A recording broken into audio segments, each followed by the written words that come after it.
శుభ సూచకంగా తేజో దీపకంగా జ్యోతి వెలిగించిన ఆనరబుల్ సీఎం గారికి పెద్దలకు హృదయపూర్వక ధన్యవాదాలతో గౌరవనీయులైన సిఎస్ మేడం శాంతికుమారి మేడం గారి స్వాగత వచనాలు.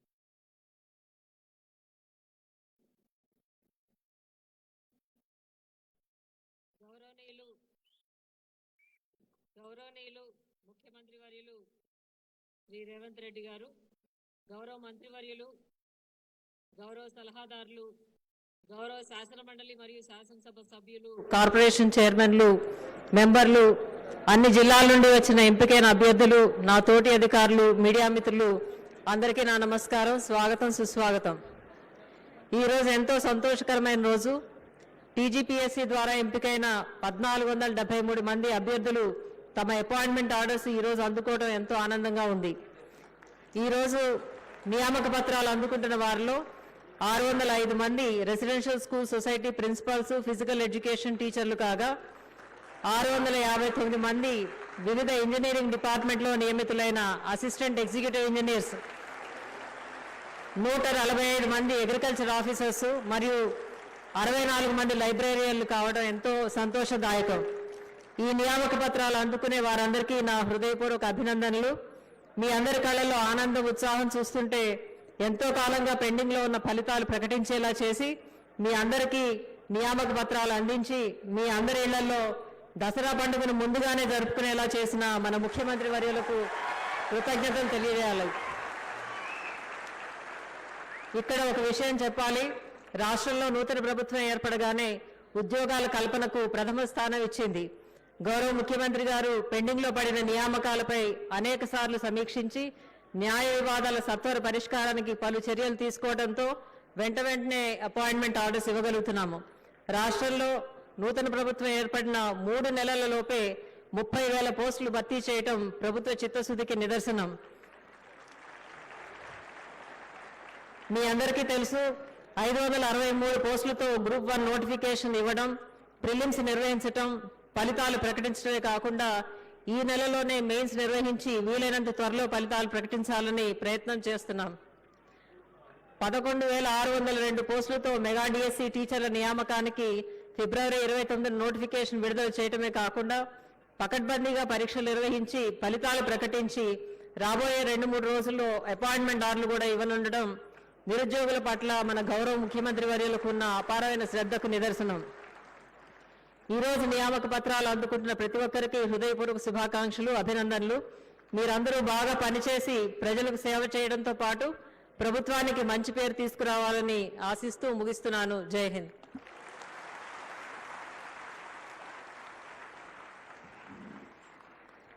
గౌరవనీయులైన రాష్ట్ర ప్రధాన కార్యదర్శి గారి సందేశానికి, స్ఫూర్తికి ధన్యవాదాలతో ఇది కొలువుల తెలంగాణ, ఆత్మవిశ్వాసపు తెలుగుల తెలంగాణ, ఆనందపు నెలవుల తెలంగాణగా మార్చిన ముఖ్యమంత్రి గారిని, గౌరవనీయులైన మంత్రివర్గాన్ని, పెద్దలందరినీ మరోమారు స్వాగతిస్తూ కర్తవ్యంతో నమస్కారం తెలియచేద్దాం. మన ఈ సభకు అధ్యక్ష వహిస్తున్న పెద్దలు పంచాయతీరాజ్ శాఖ మంత్రులు, మహిళా సంక్షేమ శాఖ మంత్రి డాక్టర్ ధనసన అనసూయ సీతక్క గారి సందేశం.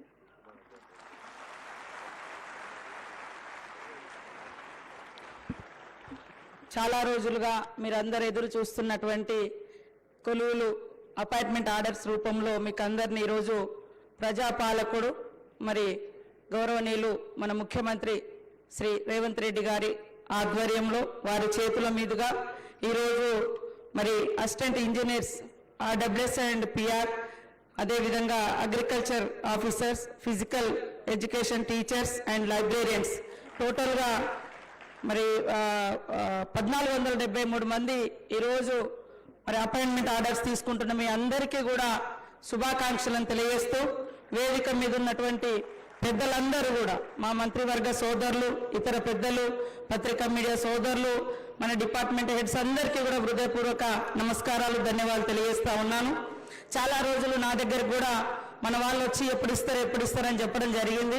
కానీ పండుగ ముందు అతిపెద్ద పండుగ, ఎక్కువ రోజులు మీ లైఫ్లో మీరు ఎంతో గొప్ప లక్ష్యాలతోటి మరి చదువుకొని ఈ పండుగ ముందు ఈ పెద్ద పండుగ జరుపుకోవడం లైఫ్ లాంగ్ గుర్తుండేటువంటి పండుగ.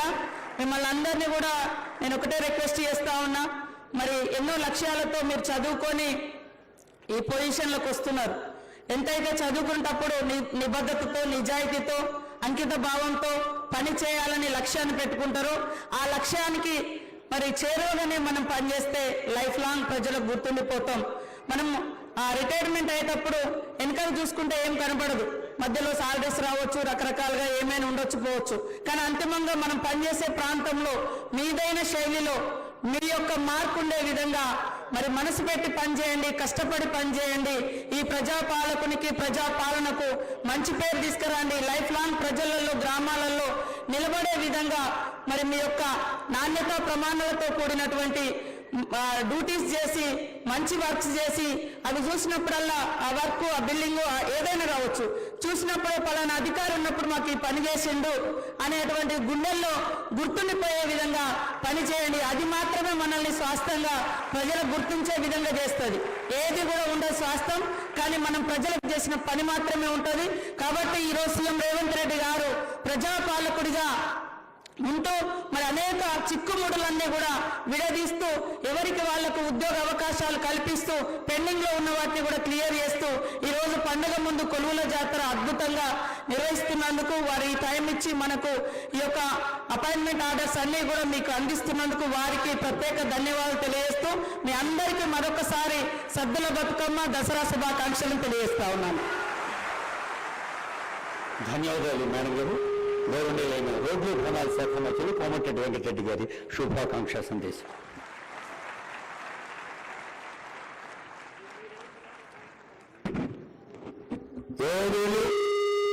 మన ప్రియతమ ముఖ్యమంత్రి యనమల రేవంత్ రెడ్డి గారి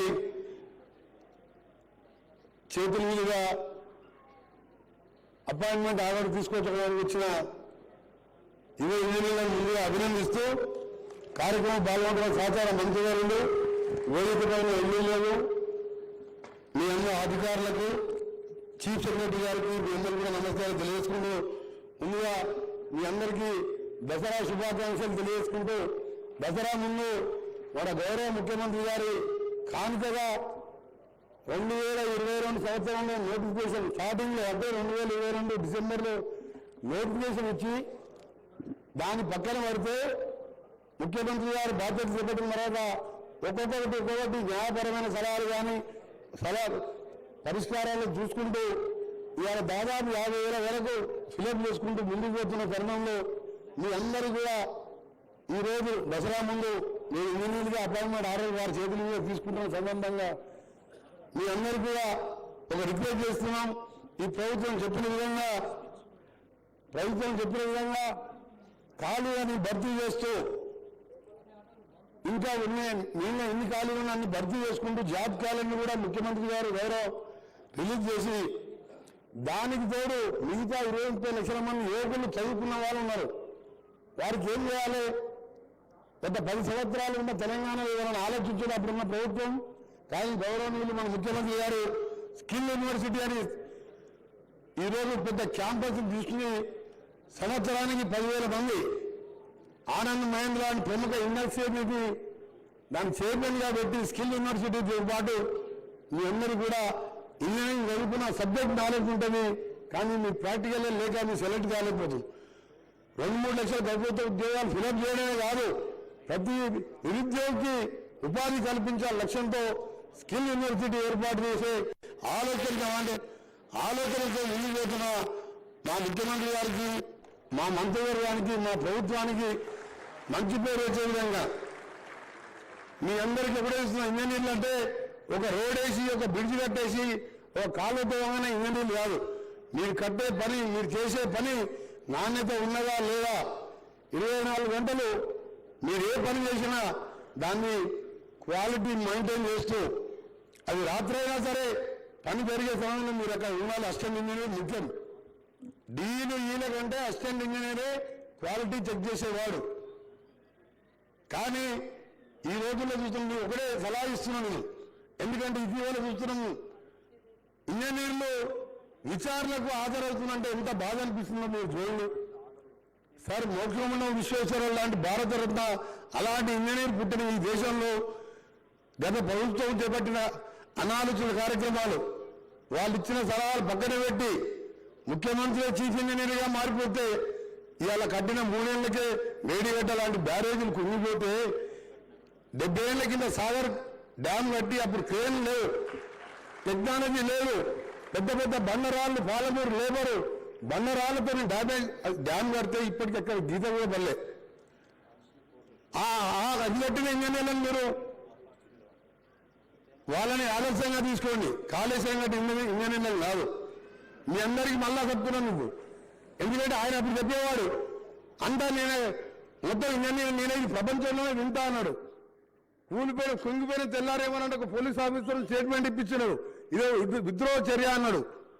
ఆఖరికి బయటపడ్డది. విద్రోహ చర్య అయితే బాంబులు పెడితే పైకి లేస్తుంది కానీ కిందికి పోతుంది ఎక్కడన్నా.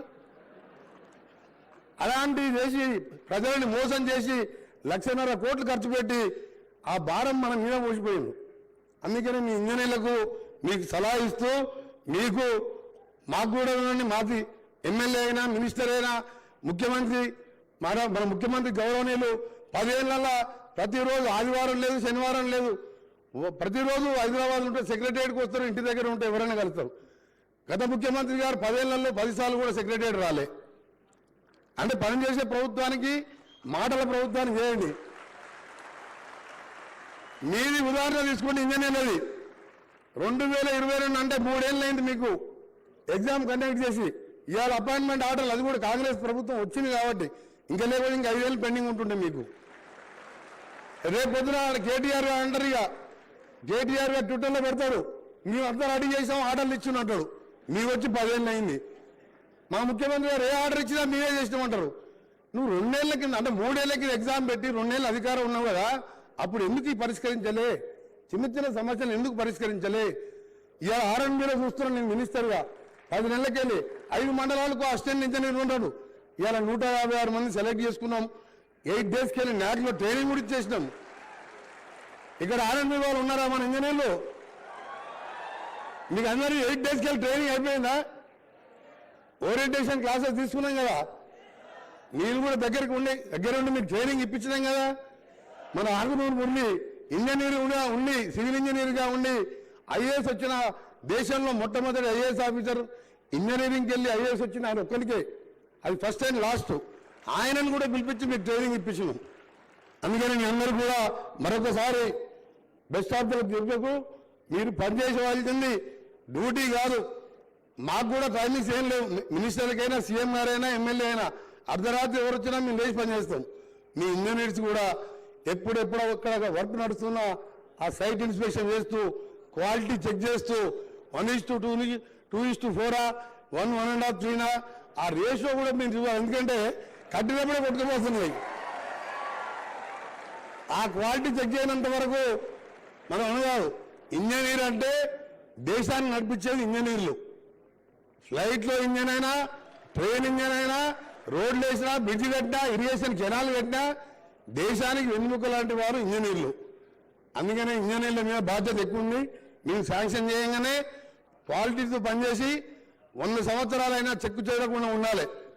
మరొకసారి మోక్షగుండం విశ్వేశ్వరయ్య గారు హైదరాబాద్ 1905లో వరదలు వచ్చినప్పుడు అప్పుడు నిజాం గారు వారు పిలిపిస్తే గండిపేట దగ్గర ఈసా నది ఉండే చిన్నది, అక్కడ గండిపేట రిజర్వాయర్ కట్టించి హైదరాబాద్ వరదలు వచ్చినా ఇబ్బంది లేకుండా ఉండాలని ఆ రోజు విశ్వేశ్వరయ్య గారి ప్లాన్తోనే అది కట్టిండు.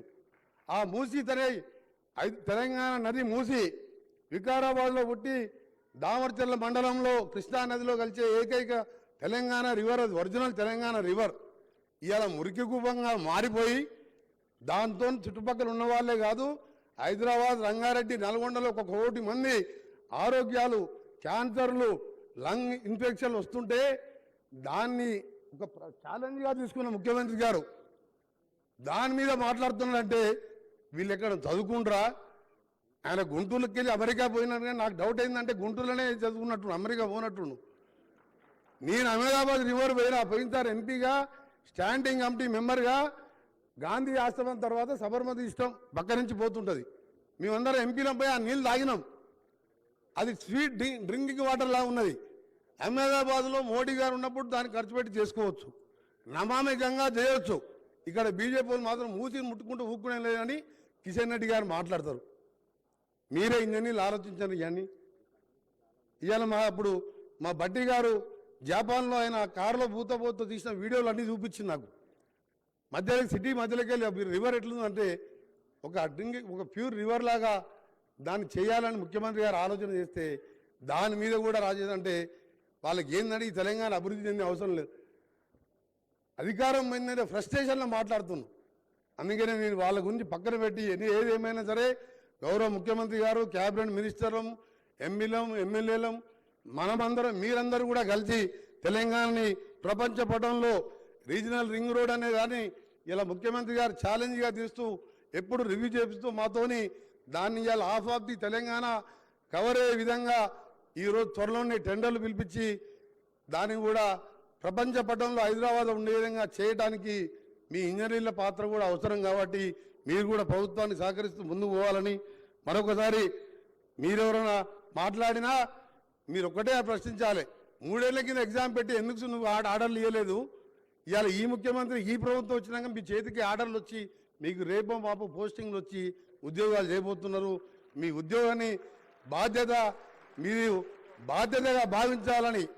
ఉద్యోగం అంటే ఏదో మీ ఖర్చులకు వెళ్ళేయడానికి కాదు, నీ ఫ్యామిలీ మెయింటైన్ చేయడానికి కాదు, ఈ దేశాన్ని దేశ భవిష్యత్తుని ప్రపంచంలో మన తెలంగాణ అంటే రోల్ మోడల్గా ఉండే విధంగా పనిచేయాలని తెలియజేసుకుంటూ సెలవు తీసుకుంటున్నాను. జై హింద్. Thank you sir. ఇప్పుడు కొత్త భవితకు చిరునామా రాస్తున్న పండుగ సందర్భం ఆనరబుల్ సీఎం గారి చేతుల మీదుగా నియామక పత్రాల అందుకోవటం కోసం సిద్ధంగా ఉన్నారు. లాంఛనంగా ఈ వేదికపై కొందరే నియామక పత్రాలు అందుకుంటున్నా రాష్ట్ర వ్యాప్తంగా వేలాది కుటుంబాలకు పండుగ ఆనందాన్ని ఇస్తున్న సందర్భం. ముందుగా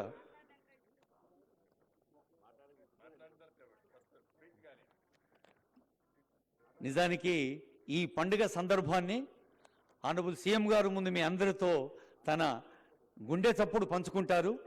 ప్రతి సందర్భంలో చెప్తున్నారు, ఉద్యోగం అనేది అది అద్భుతమైన సర్వీస్.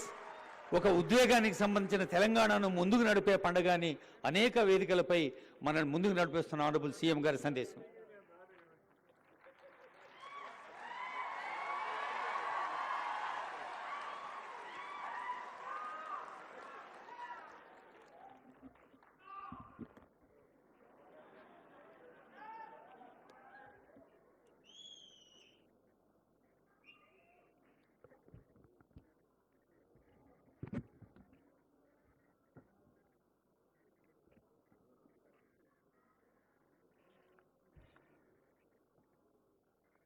మిత్రులారా, తెలంగాణ రాష్ట్ర ప్రభుత్వం తెలంగాణ ఉద్యమ ఆయుపట్టైన నిరుద్యోగ సమస్యను పరిష్కరించే కార్యక్రమంలో భాగంగా ఈరోజు వివిధ శాఖలకు సంబంధించి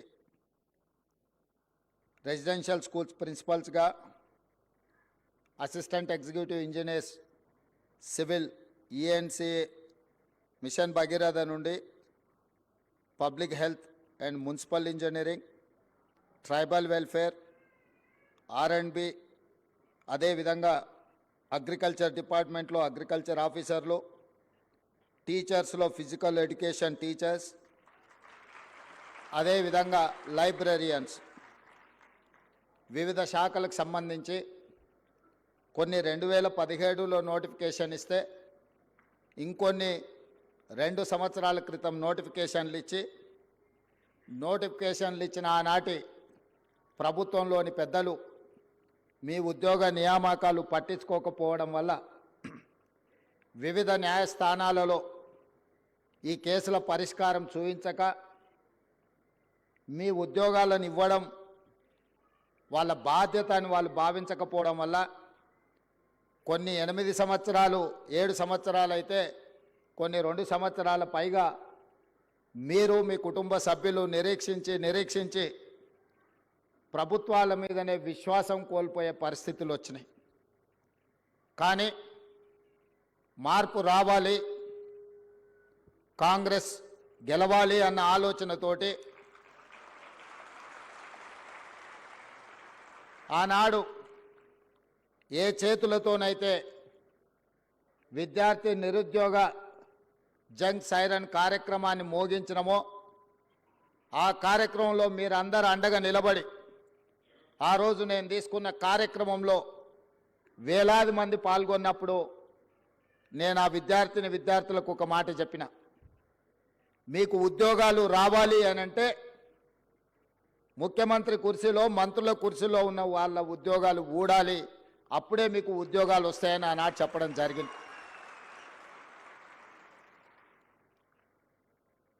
మా మాట మీద ఉన్న నమ్మకంతో మీరందరు కష్టపడి తండాలలో, గూడాలలో, మారుమూల పల్లెల్లో మీ తల్లిదండ్రులను, మీ కుటుంబ సభ్యులను, మీ నాయనమ్మ తాతలను, మీ అమ్మమ్మల్ని, తాతల్ని అందరినీ ఈ ఒక్కసారి మా కోసం ఓటేయండి, ఇది మా భవిష్యత్తు, మా భవిష్యత్తులో మేము ఆనందంగా ఉండాలి అని అంటే ఈ ఒక్కసారి మేము అడిగినట్టుగా ఓటేయండి అని చాలామంది విద్యార్థులు గ్రామాలలో కాంగ్రెస్ పార్టీ కార్యకర్తలు, నాయకులు కాకపోయినా వాళ్ళకంటే ఎక్కువగా శ్రమించి ఇల్లు తిరిగి మా కాంగ్రెస్ పార్టీ శాసనసభ్యులను ఆనాడు గెలిపించడం జరిగింది.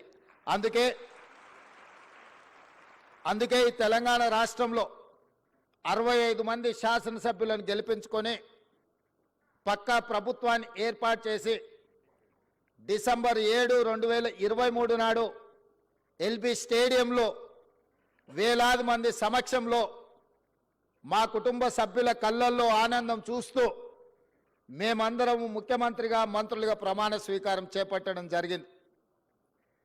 ఎల్బీ స్టేడియంలో మాకు ఉద్యోగాలు వచ్చి మేము బాధ్యతలు తీసుకున్నప్పుడు మా కుటుంబ సభ్యులు ఎంత సంతోషంగా ఉన్నారో, కొన్ని సంవత్సరాల నుంచి నియామకాలు జరగక, ఉద్యోగ ఉపాధి అవకాశాలు లేక లక్షలాది మంది నిరుద్యోగ యువకులు నిరాశ చెందుతున్న సందర్భంలో మా మంత్రివర్గం ఆలోచన చేసి సంవత్సరాల కొద్దీ వాయిదా పడుతున్న ప్రభుత్వ ఉద్యోగాలను 90 రోజుల్లోనే 30,000 ఉద్యోగాలు వాళ్ళ తల్లిదండ్రుల కళ్ళల్లో ఆనందం చూసే విధంగా, వాళ్ళ కుటుంబ సభ్యులు సంతోషపడే విధంగా అదే ఎల్బీ స్టేడియంలో 31,000 మంది నిరుద్యోగులకు ఉద్యోగ నియామక పత్రాలు మేము అందించడం జరిగింది.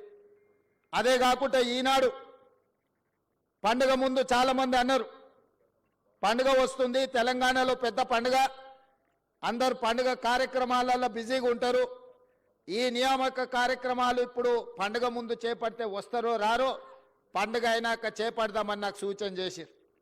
నేనన్నా ఈ తెలంగాణకు అత్యంత పెద్ద పండుగ దసరా పండుగ, ప్రతి కుటుంబంలో సంతోషం చూడాలి, వాళ్ళ నియామక పత్రాలు అందించి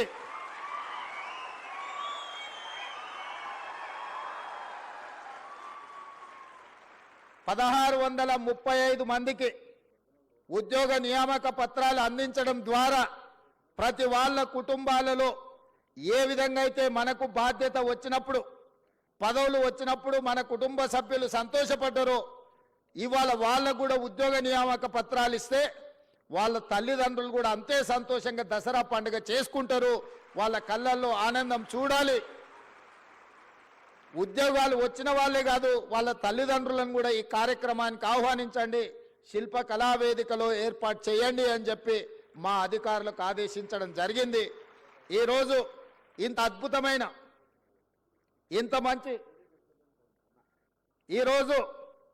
ఇంత మంచి కార్యక్రమం,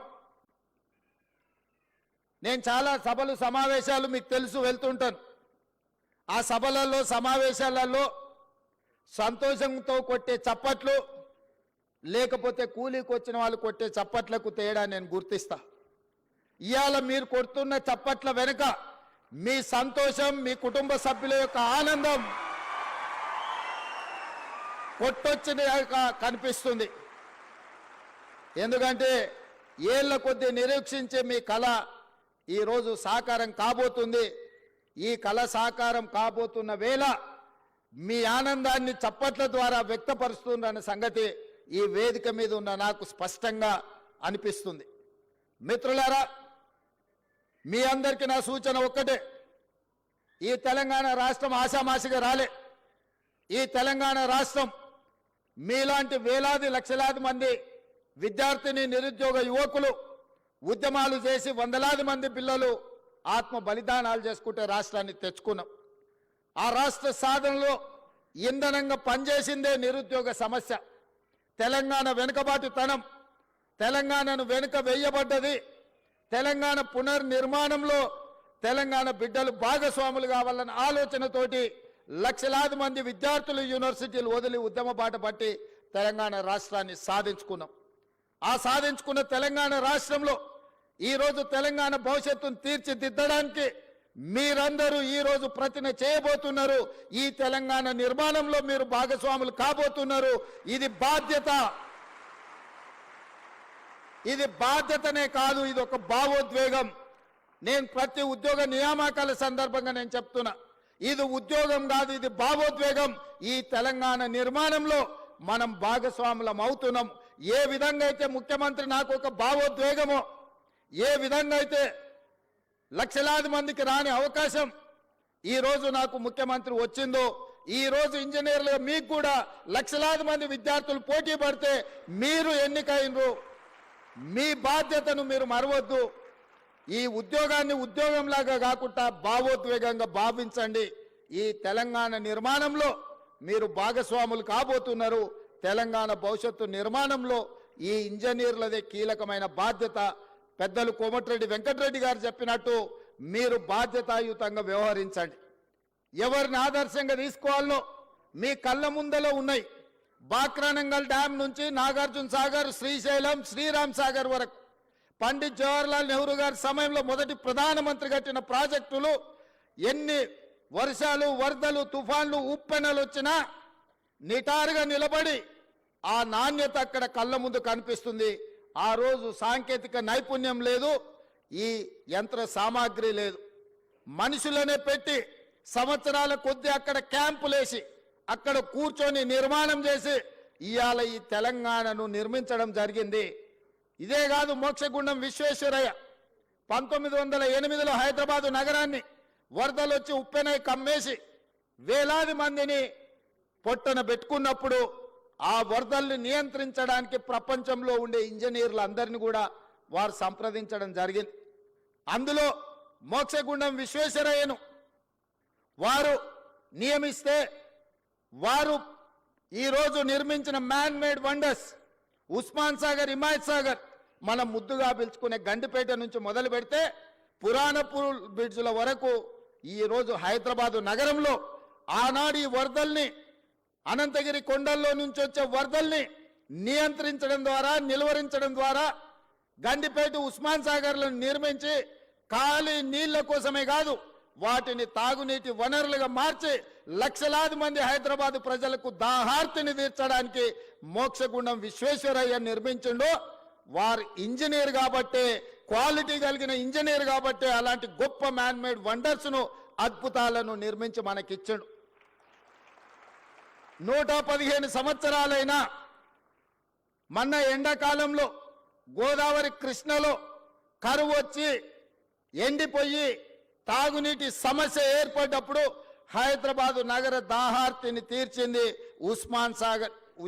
అదేవిధంగా ఈ గండిపేట్, ఈ ప్రాజెక్టులు ఆ రోజు మాకెందుకు లేని, లేదా ఏ 10 ఏళ్ళుంటే చాలను కట్టినుంటే ఇవాళ మనకు ఈ పరిస్థితిలో మన ఆదుకుంటుండేనా?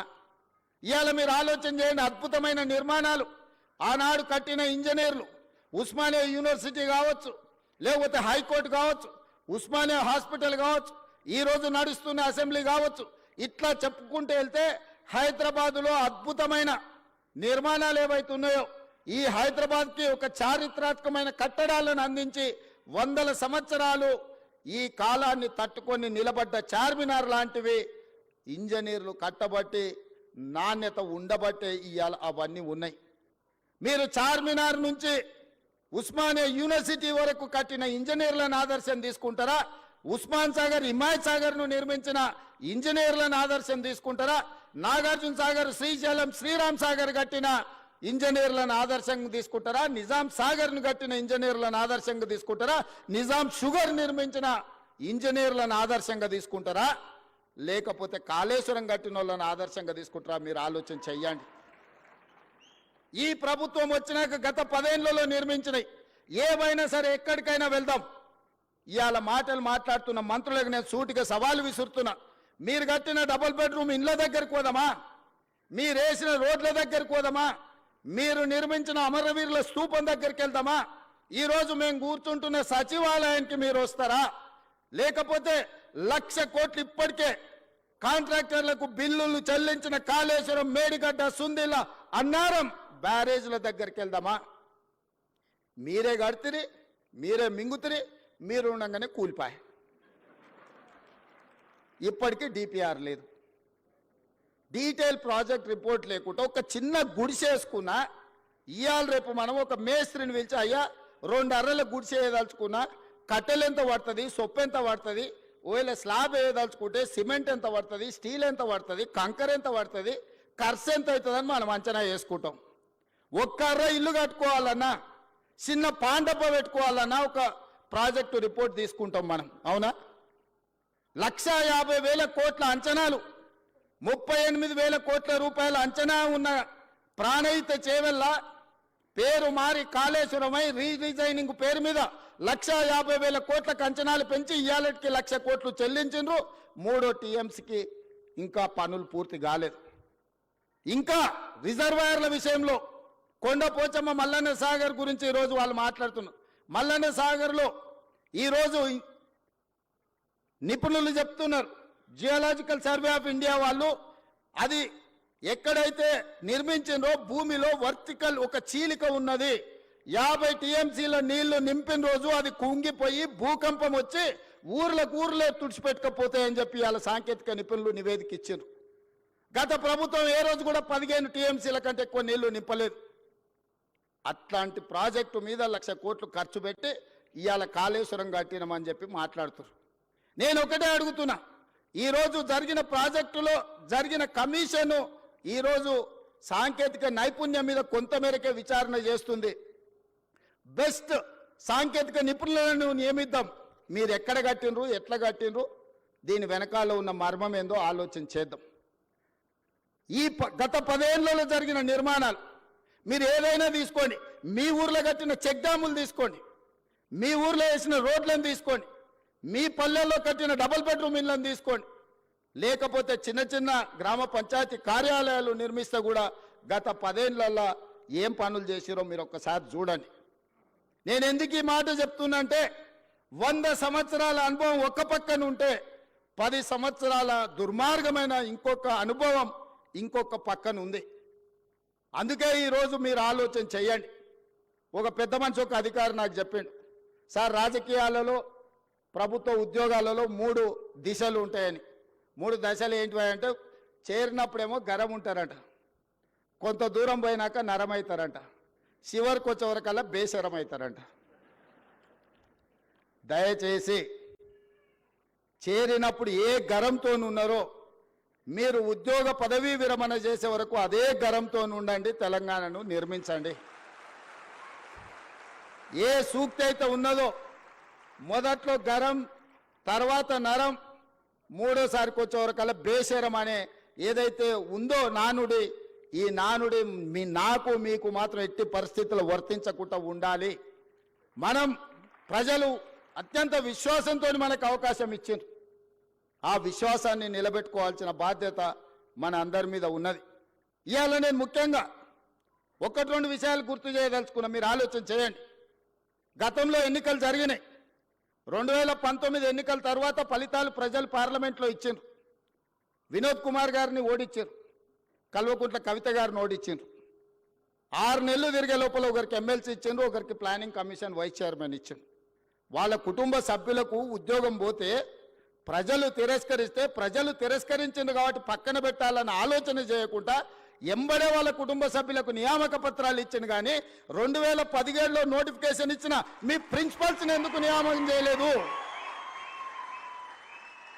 2017లో నోటిఫికేషన్ ఇచ్చిన ఫిజికల్ ఎడ్యుకేషన్ టీచర్స్ని ఎందుకు నియామకం చేయలేదు? తన కుటుంబానికి ఒక నీతి, మన కుటుంబాలకు ఇంకొక నీత.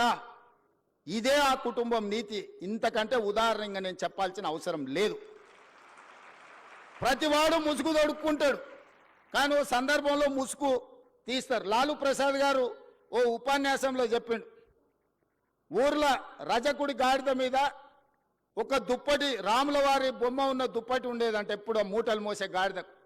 అది ఊర్లో ఎవరు చేనులో మేయడానికి పోయినా అక్కడ ఆ చేను వాళ్ళు కొట్టకపోను చూడంగానే దండం పెట్టేదని.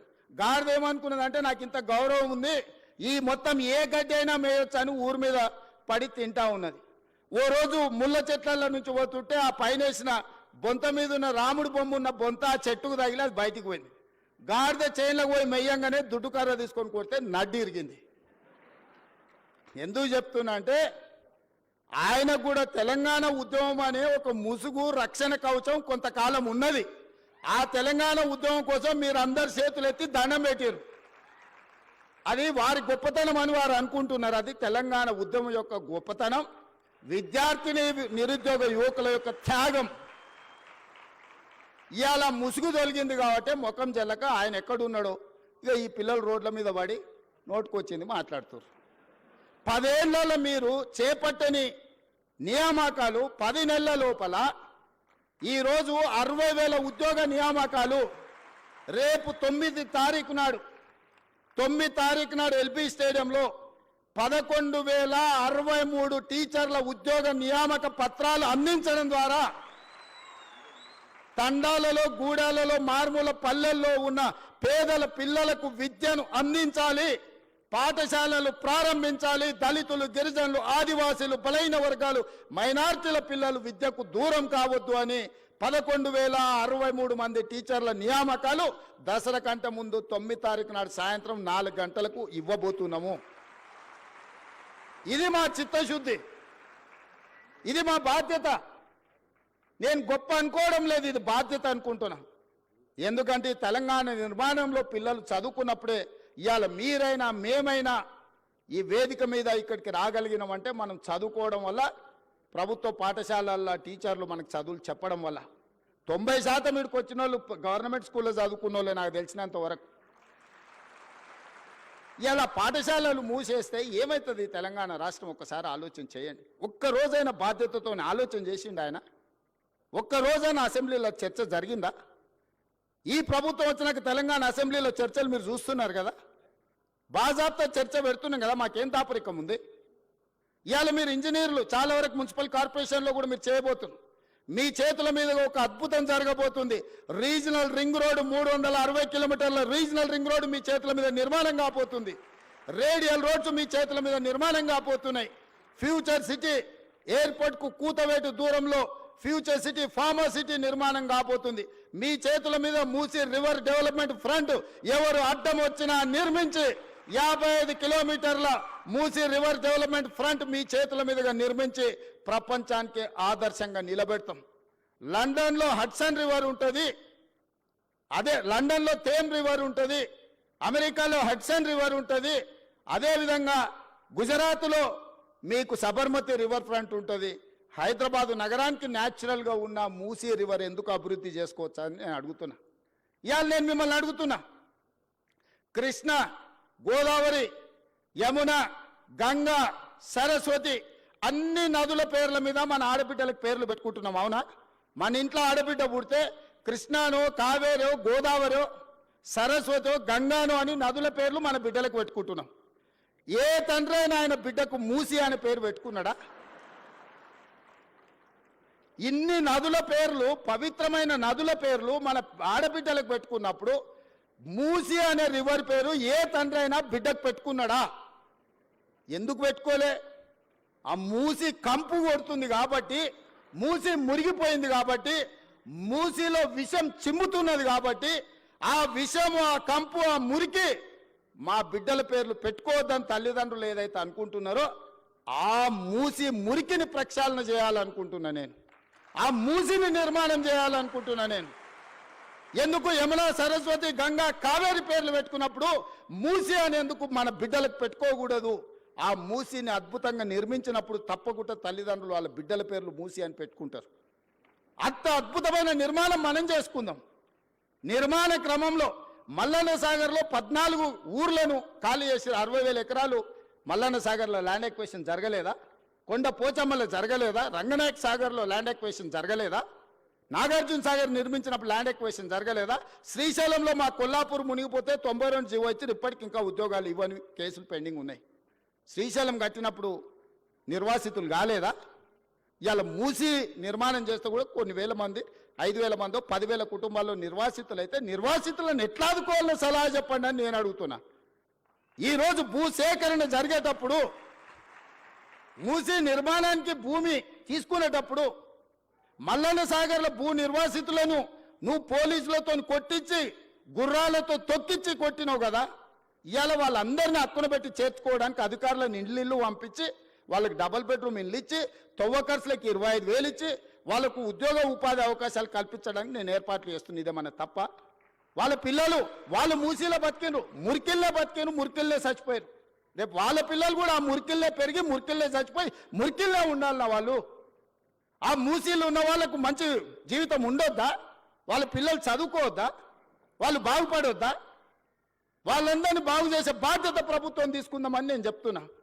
మూసీలో మొత్తం 10,000 కుటుంబాలు ఉన్నాయి. 6 నెలల నుంచి ఎన్యూమరేట్ చేపించిన 33 టీంలను పెట్టి ఇల్లు పోయి ప్రతి వాళ్ళ వివరాలు సేకరించి ప్రతి వాళ్ళ ఆధార్ కార్డు తీసుకొని ప్రతి కుటుంబం యొక్క వివరాలు 33 టీంలు 6 నెలల నుంచి ఇల్లు పోయి తిరిగి తీసుకొచ్చినాం. ఇప్పుడు అవేర్నెస్ ప్రోగ్రాంలో గోడ మీద మార్కింగ్ చేస్తున్నాం. ఇక్కడ వరకు మూసీ రివర్ బెడ్ ఉన్నది, ఆ పైన బఫర్ జోన్ ఉన్నది. ఇక్కడి వరకు వీటిని తొలగించాల్సి వస్తే మీకు నష్టపరిహారం ఇస్తామని చెప్పి మూసీలో గుడిసెలు వేసుకున్న వాళ్ళకి డబుల్ బెడ్రూమ్ ఇల్లు ఇచ్చి ఆత్మగౌరవంతో బతకడానికి తరలిస్తున్నాం. బఫర్ జోన్లో ఉన్న వాళ్ళని ఏ విధంగా ఆదుకోవాలనో ఆలోచన చేస్తున్నాం. ఇవాళ మీరందరూ సలహా ఇవ్వండి, వాళ్ళకి నష్టపరిహారం ఎట్లిద్దామో చెప్పండి. 1,00,000 కోట్లు కాళేశ్వరంలో కాలబెట్టినావు కదా, నువ్వు కట్టిన కాళేశ్వరం కూలి సచ్చింది కదా, 1,00,000 కోట్లు ఆడ పోసినావు. 5-10 వేల కోట్లు మూసీలో ఉన్న పేదోళ్లకు మంచి ఇండ్లు కట్టించి మంచి పాఠశాలలు కట్టించి ఆ పిల్లలకు మంచి ప్లే గ్రౌండ్ ఇచ్చి మంచి విద్యను నేర్పిస్తే వాళ్ళు భవిష్యత్తుకి పునాదులు అవుతారు. వాళ్ళ బాగు కోసం కష్టపడదాం. ఆ పనిలో మీ ఇక్కడున్న ఇంజనీర్లు భాగస్వాములు గాండి అని చెప్పి నేను మిమ్మల్ని అడుగుతున్నా. వాళ్ళు మనోళ్ళే, నాకు తెలియదా? 20 ఏళ్ళు నేను కూడా పబ్లిక్ లైఫ్లో ఉండొచ్చిన. జిల్లా పరిషత్ మెంబర్ నుంచి ముఖ్యమంత్రి వరకు వచ్చిన. ఓసారి జడ్పీటీసీ, ఓసారి ఎమ్మెల్సీ, 2 సార్లు ఎమ్మెల్యే, ఓసారి ఎంపీ, ఈరోజు ముఖ్యమంత్రి. 20 ఏళ్ళు పేదోళ్ళ మధ్యలోనే తిరిగిన కదా, ఉన్నా కదా. పేదోడి దుఃఖం నాకు తెలియదా? ఇల్లు కూలితే ఎంత బాధ ఉంటుందో తెలియదా? వాళ్ళందరినీ ఎట్లా ఆదుకుందామో చెప్పండి, నష్టపరిహారం ఎట్లిద్దామో చెప్పండి. నువ్వు 7 లక్షల కోట్లు అప్పు చేసినావు, వాళ్ళ కోసం ఇంకో 10,000 కోట్లు ఎట్లయినా చేసి తీసుకొచ్చి వాళ్ళకి ఇద్దాం. మీరు మింగింది ఆపితే చాలు వాళ్ళకి ఇవ్వడానికి. ఏందుంది అందులో?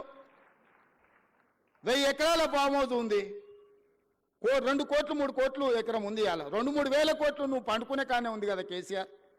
నీ పార్టీ ఆఫీస్ ఖాతాలో 1,500 కోట్లు ఉన్నాయి. నువ్వు పార్టీ పెట్టినాడు 15 రూపాయలు లేవు నీ దగ్గర. 1,500 కోట్లు నీ ఖాతాలకు పైసలు వచ్చినాయి. ఎట్లా వచ్చినాయి? ఈ పేదోళ్ళ త్యాగం కాదా?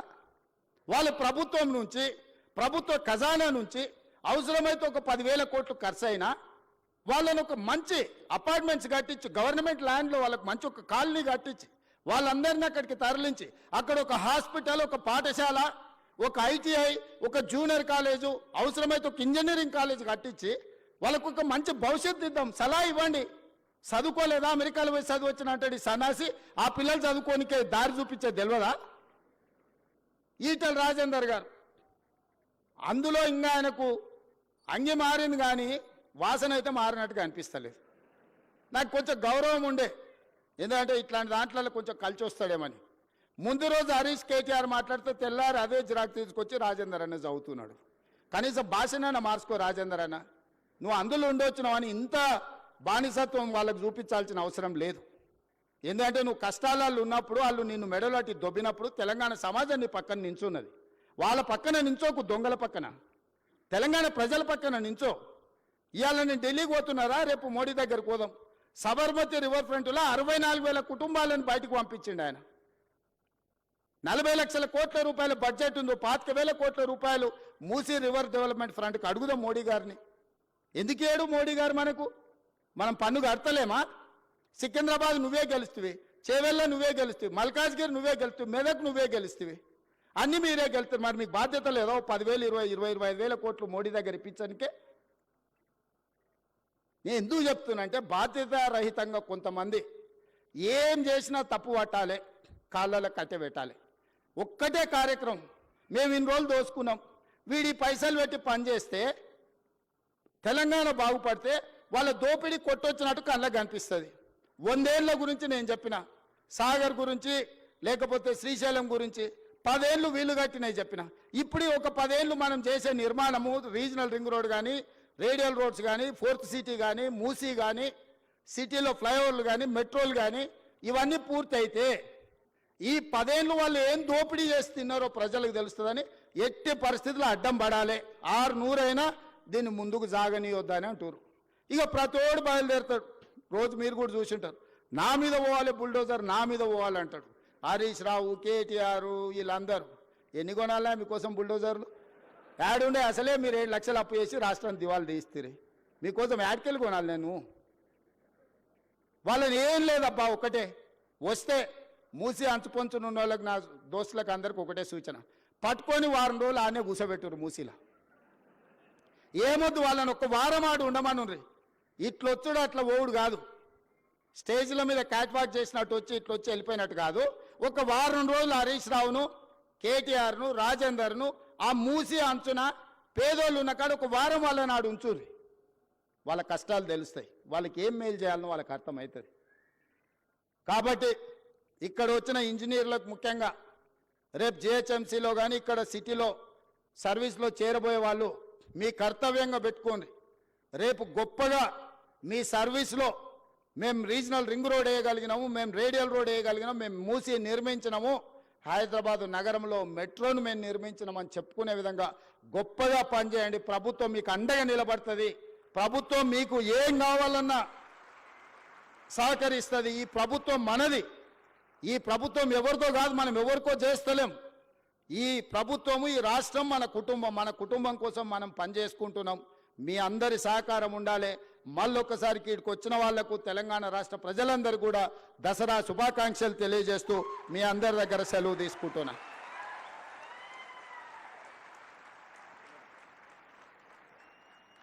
ప్రతి కుటుంబం ఆనంద కదంబంగా కావాలని ఆనరబుల్ సీఎం గారు ఇప్పుడు కొన్ని నియామక పత్రాలను అందజేస్తారు. ముందుగా ఈ కిరణ్ కుమార్, తెలంగాణ మహాత్మా జ్యోతిబా పూలే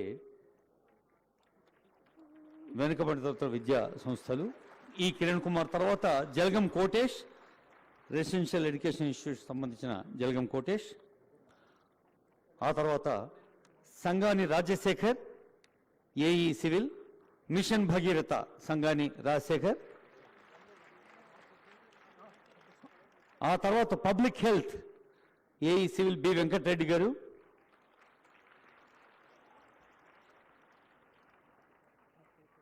చెప్పండి, నెక్స్ట్ చెప్పనా. మిషన్ భగీరథ టోకెన్గా ఒకరికి, పబ్లిక్ హెల్త్ నుంచి ఒకరు. ఇప్పుడు గిరిజన సంక్షేమ శాఖ ముదినేని సుమన్, తర్వాత జాదవ్ సందీప్, తర్వాత ఎస్ శరత్ కుమార్. వివిధ ప్రభుత్వ విభాగాల్లో సివిల్ ఇంజనీర్స్గా సేవలు అందించబోతున్న యువ తెలంగాణ సేవకులు.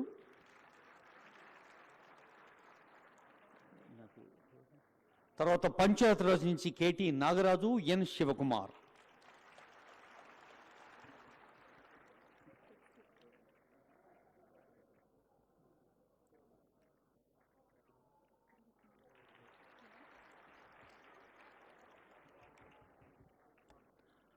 తర్వాత R&B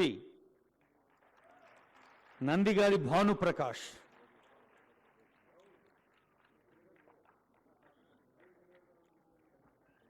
మీరు దృశ్యాన్ని చూస్తూ చప్పట్లు కూడా మర్చిపోతున్నారు. సో కళ్ళకి చేతులకి పని చెప్పండి. V Rahul Reddy, director of agriculture విభాగం నుంచి, వ్యవసాయ విభాగం రాహుల్ రెడ్డి, జాస్మిన్ గారు.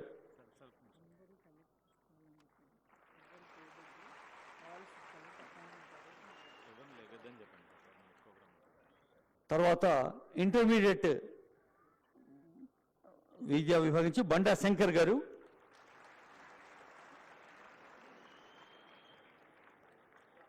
చప్పట్లు పైనుంచి వినిపిస్తలేవు. మహేష్ వర్మ గారు, కమిషనర్ టెక్నికల్ ఎడ్యుకేషన్. శంకర్ గారు లైబ్రేరియన్, తర్వాత మహేష్ వర్మ లైబ్రేరియన్.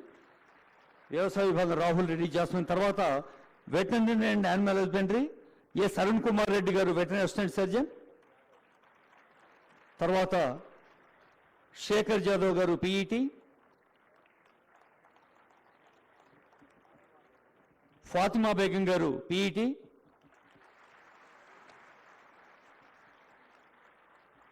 తర్వాత మరొక పీఈటీ రత్నం శ్రీనివాస్ గారు. తర్వాత మేకల రాహుల్ కృష్ణ గారు. బహుశా ఇప్పుడు అందరికీ కలిసి ప్రతిధ్వనించేలా చప్పట్లు కొట్టి, ఇందాకే ముఖ్యమంత్రి గారు అన్నారు ప్రతి ఇంట దసరా పండుగ అని. ఎవరు దయచేసి అందరూ మీ మీ సీట్లలో కూర్చోండి. అందరికీ అపాయింట్మెంట్ ఆర్డర్స్ ఇస్తాను, సీనియర్ ఆఫీసర్స్ యొక్క instructions. May I now request Sri Vikaraju IAS, Special Chief Secretary to Government Transport, Roads and Buildings, to propose vote of thanks.